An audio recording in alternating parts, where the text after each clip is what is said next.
Et si l'un des prochains films présentés à Cannes était réalisé par IA?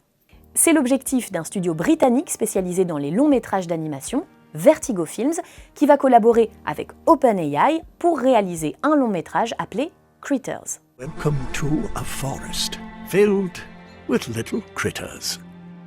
Ce film reprend en fait l'univers d'un court-métrage du même nom, sorti en avril 2023 et déjà conçu par IA.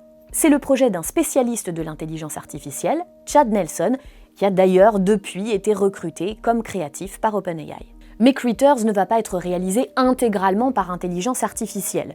Ce sont des humains qui ont écrit l'intrigue, 2 des scénaristes de Paddington au Pérou, sorti en début d'année. Tante Lucie! Paddington! On est là! Tante Lucie!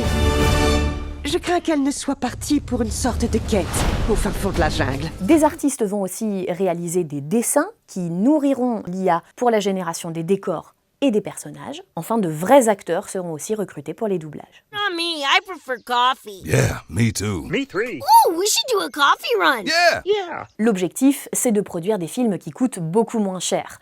Le budget prévu pour Critters est de moins de 30 millions de dollars, quand un long métrage comme Vice Versa 2 a coûté au studio Pixar 200 millions de dollars.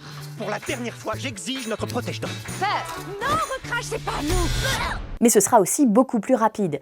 Vertigo Films affirme ainsi que son équipe s'efforce de réaliser le film en 9 mois environ, au lieu des 3 ans habituels. Critters doit sortir dans les salles en 2026 et Vertigo Films prévoit une première projection en marge du Festival de Cannes. De leur côté, des studios comme Disney veulent revenir à plus d'authenticité.